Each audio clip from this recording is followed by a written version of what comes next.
저는 약간 우문으로 시작을 합니다. 100%의 평범한 삶의 가격은 얼마인가요? 라는 질문인데요. 여기서 본인이 평범한 삶을 살지 않는다고 생각하는 분 혹시 계신가요?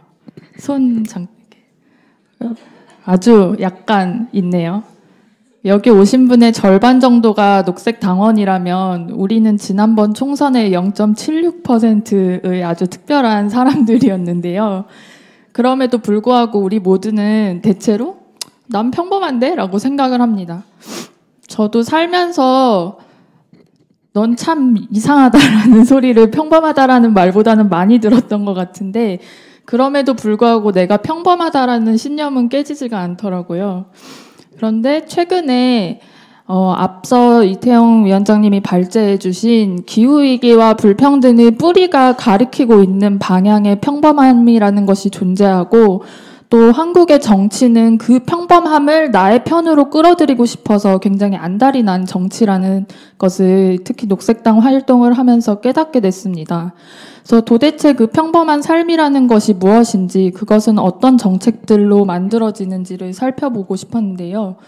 인터넷에 다짜고짜 평범한 삶을 치니까 첫 번째 나온 글이 이거였어요. 대한민국에서 평범한 삶을 영위하는 것에 대한 기준은 어느 정도인가요? 평범한 삶을 살고 싶은데 그게 뭔지 잘 모르니까 가치관이 흔들리는 것 같아요. 나한테 편안한 삶이 아니라 평범한 삶이라는 게 대체 어느 정도지를 묻는 글인데 여기에 이런 리플이 첫 번째로 달려 있었어요. 제가 생각하는 평범한 삶이란 내가 살 집이 있고 괄호 전세 혹은 매매 월세에 안 드는 것 같습니다. 야근이 거의 없거나 있어도 주 1회 있고 칼퇴근 보장되고 주말 출근 없고 1년에 2, 3천 정도 저축할 수 있는 정도의 재정 1년에 1, 2회 정도 해외여행 가도 무리 없는 시간적 여유. 그냥 단 한 사람의 의견일 뿐입니다만 굉장히 익숙하게 그려지는 어떤 그림이 보이는 답이었습니다. 그래서 보통 이런 걸 평범한 삶, 그러니까 문제 없을 것 같은 삶을 평범한 삶이라고 하는가 보다. 그러면 그런 삶은 대체 어떻게 살 수 있는 건지 월세를 살고 있는 제가 한번 생각을 해봤는데요. 100% 평범한 삶이라고 하면 그래도 일단 평범한 집은 있어야 되는 것 같다라고 생각해서 거기서부터 생각을 시작해봤습니다. 평범한 요즘 유행하는 집의 인테리어예요. 저 건너편에는 TV가 있습니다. 그래서 이 50%라는 숫자와 7억 2천만 원은 무슨 의미일까요? 혹시 감이 오시는 분 있으세요? 의외로 정말로 평범한 집인지 전체 거주자 중 아파트 거주자가 한국에는 50% 정도 됩니다. 제 주변에는 아파트 사는 사람이 정말 많지 않은데요.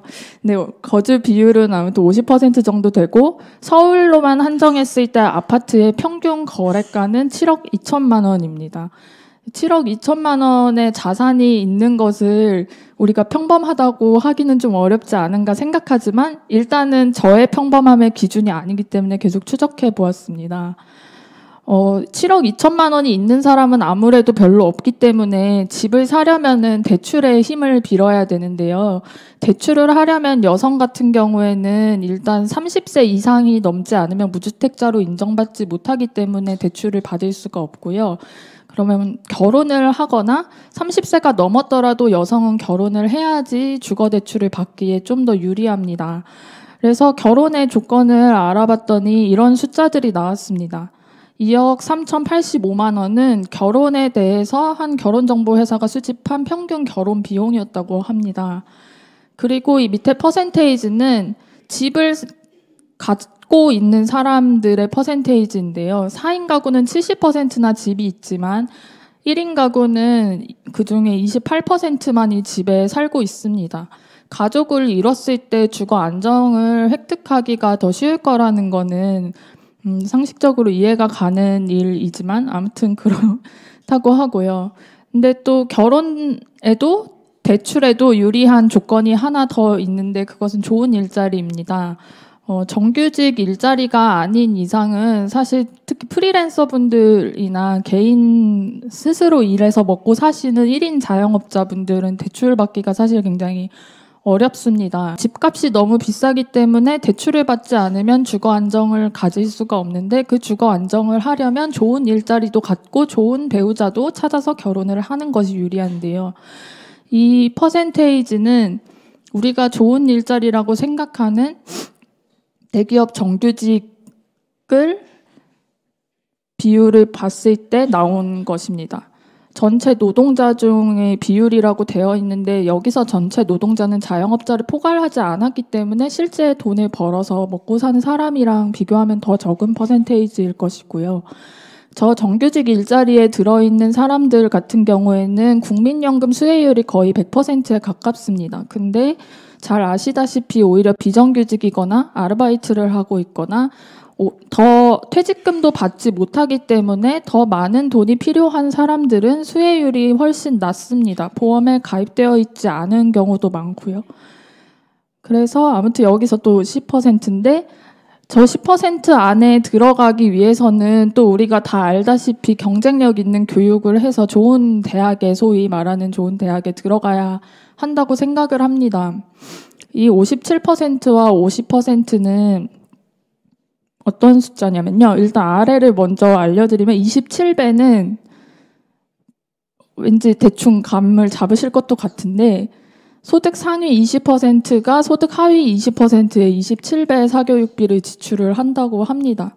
근데 소득 상위 20%가 27배를 지출한다는 건 사실 그들이 자산에서도 훨씬 상위의 우위를 점하고 있을 가능성이 높다는 거고요. 그리고 특성화고 같은 경우에는 가계 소득이 200만 원 이하가 57%인데 특목고는 가계 소득이 500만 원 이상이 50%라고 합니다. 500만 원 이상이면은 대강 상위 20% 정도에 걸리는 금액인데요.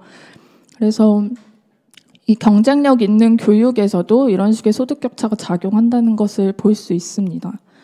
그래서 다시 좀 앞으로 돌아가 보면은 그냥 어떤 평범하게 살기 위해서 내 돈을 집값이 지나치게 떨어져서 잃어버리지 않고 그리고 갑자기 개발이 된다고 해가지고 강제 퇴거를 하지 않아도 되는 평범한 집에 살고 싶으면 우리가 통과해야 할 조건들이 이 사회에서는 너무너무 많고 대체로 그것은 정말 좋게 봐줘도 상위 15% 이내의 삶이라고 할 만한 것인 것 같아요. 근데 저 왼쪽의 삶만이 사실 뉴스나 미디어에서는 평범한 삶으로 많이 비춰지고는 합니다. 그러면 그 반대편에 있는 삶으로 비춰지는 삶은 오른쪽에 있는 이런 삶들이죠. 지옥고 아래 쪽방이라든지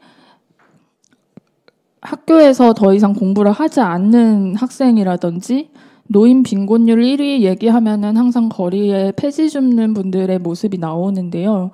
근데 저는 이 두 가지 모두가 평범한 삶은 아니라고 생각을 합니다. 그리고 일상이라는 것이 불가능할 것처럼 오른쪽의 삶을 보여주는 것 자체가 굉장히 잘못된 일이라는 생각도 합니다.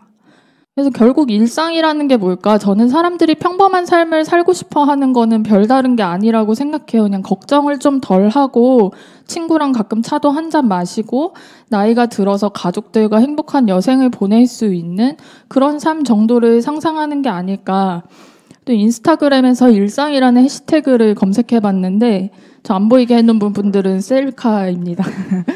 그래서 보니까 진짜 평범한 일상들이 나오더라고요. 아이들이랑 같이 산책하는 모습, 뭐 어딘가에 가서 맛있는 음료수를 한잔 하거나 맛있는 음식을 먹거나 오늘 열심히 공부를 했거나 뭐 기분 전환하러 머리를 하러 갔거나 이런 것들을 일상이라고 적어놨는데 이 일상을 보여주는 어떤 풍경 아래에는 나는 오른쪽이 아니라 왼쪽의 삶에 살고 있어라고 말해야만 할 것 같은 그런 불안감이 굉장히 많이 자리 잡고 있다고 생각을 합니다. 하지만 왼쪽이 아닌 곳의 일상이 정말 없는 것일까요?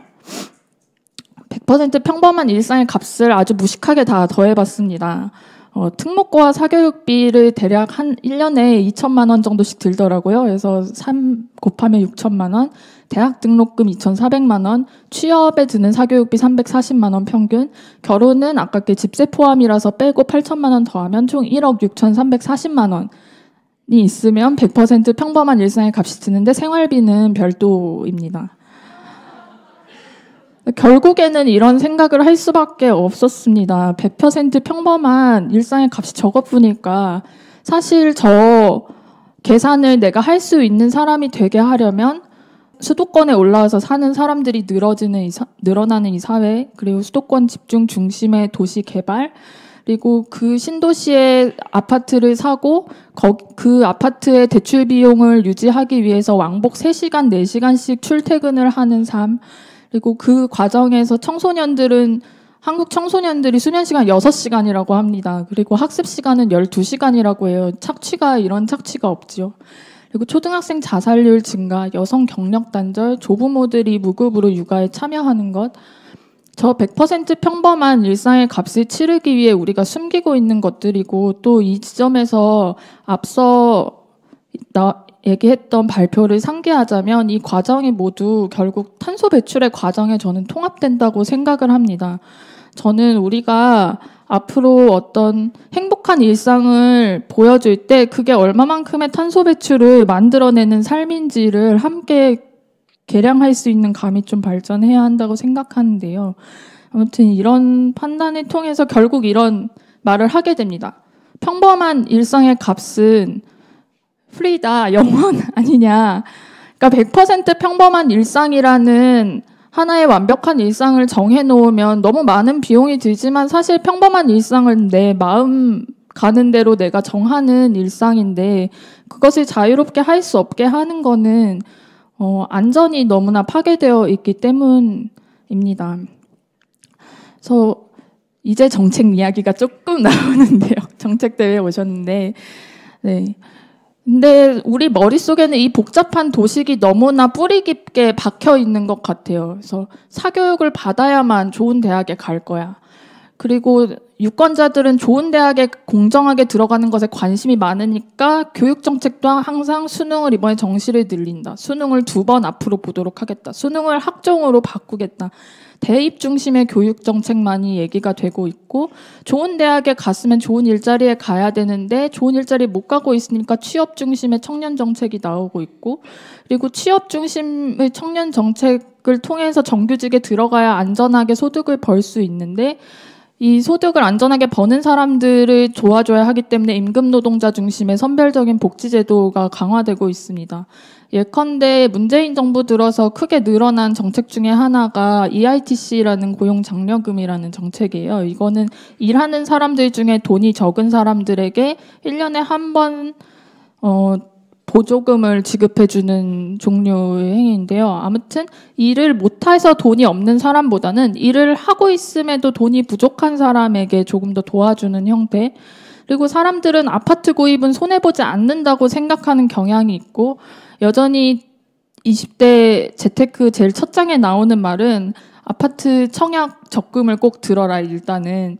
그런 거의 뭐 상식 수준의 이야기가 되어 있기 때문에 신혼부부와 결혼하는 가구와 아파트 대출, 주거 대출 정책을 엮어놨고 이 라인의 평범한 삶 10%나 꾸역꾸역 가능한 혹은 굉장히 열심히 정보를 모아서 공공임대 정책이며 중소기업 청년희망통장 정책이며 다양한 정책들을 찾아가야만 바늘구멍처럼 들어갈 수 있는 그 삶을 제외한 다른 삶을 살고 싶은 사람들은 저기서 한 가지만 끊어져도 내 삶에서 언젠가는 일상이 사라질 수도 있다라는 불안함을 겪게 만드는 정책 구조입니다. 그리고 이 정책 구조는 우리가 앞에서 봤던 토건 사업과 남성 정상가족 중심의 가족 임금 정책과 대기업 재벌 중심의 탄소 기반 경제와 긴밀하게 연동이 되어서 돌아갈 수밖에 없습니다. 그래서 우리가 이런 일상을 욕망한다는 것 자체가 결국에는 탄소 배출을 2050년까지 넷제로는커녕 지금과 같은 추세로 계속 늘어나게 한다는 생각이 들고 이 마음을 바꿔내는 것은 어떻게 보면은 정치를 하고 있는 우리들의 역할이라는 생각이 듭니다. 그래서 저는 가설을 기각하자고 2020년 총선에서 강력하게 주장을 하고 싶은데요. 100% 평범한 삶을 확장하는 정책은 2050년 넷제로를 해야 하는 마당에 불가능합니다. 임금 노동이 있어야만 소득을 얻을 수 있고 부동산이 있어야만 안정적인 불로소득을 얻어서 노후가 보장되고 사교육은 부동산 가격에 영향을 미치고 가족이 있어야만 금융 접근성이 늘어나며 복지 혜택도 더 많이 받을 수 있다는 이 복잡하고 불합리한 연결고리를 끊어내자. 임금 노동 잠깐 못할 때도 소득 있을 수도 있고 부동산 없이도 노후 잘 지탱할 수 있을 수 있고 가족이 없어도 금융권에서 믿어주고 대출을 해줄 수도 있는 것 아닙니까? 이런 식으로 바꿔내자는 이야기를 하고 싶고 그 평범한 일상은 우리 모두에게 공통적으로 적용되는 것이지 어느 하나에게만 100%의 평범한 일상이 있는 것이 아니다. 그래서 각자가 각자의 여태까지 배제되어 왔던 한 시민 존재이자 각자의 다양하고 특별한 삶을 갖고 있는 우리들이 평범한 삶을 가질 수 있는 형태로 나아가야 한다고 생각을 하고 있고 이것은 혼자 만들 수 있는 게 아니라 각자의 삶을 내어주셨을 때 정책에 반영이 될 수 있는 부분이라고 생각을 합니다. 그래서 마지막인데요. 새로운 질서를 만들어야 할 것 같습니다. 새로운 질서를 만드는 일은 질서를 전환할 수 있는 여태까지 되던 것을 막아내는 단호한 규제정책과 금융정책 그리고 돈의 흐름을 바꿔내는 세제 개편이 필요할 것 같고요. 모두가 평범한 일상을 누릴 수 있게끔 보편적인 사회 안전망이 마련되어야지 아까 보았던 10%의 삶을 둘러싸고 동심원처럼 사각지대를 포괄하려 하지만 포괄하지 못하는 사회 안전망으로는 아무런 목표도 달성할 수가 없고요. 쉼과 돌봄, 장소의 재편을 중심으로 새로운 질서가 탄생해야지 지금까지처럼 가족 임금제도와 가부장제 중심의 질서가 유지되어서는 저희가 탄소 배출에 대해서도 대응할 수 있는 회복력 있는 사회로 갈 수가 없다라는 말씀을 드리고 싶습니다. 그러면 이제 다음 질문으로 함께 넘어가 보도록 하겠습니다. 같이 읽어주실 수 있을까요? 시작! 새로운 제약과 기회는 무엇일까요? 네, 말씀해 주세요. 네.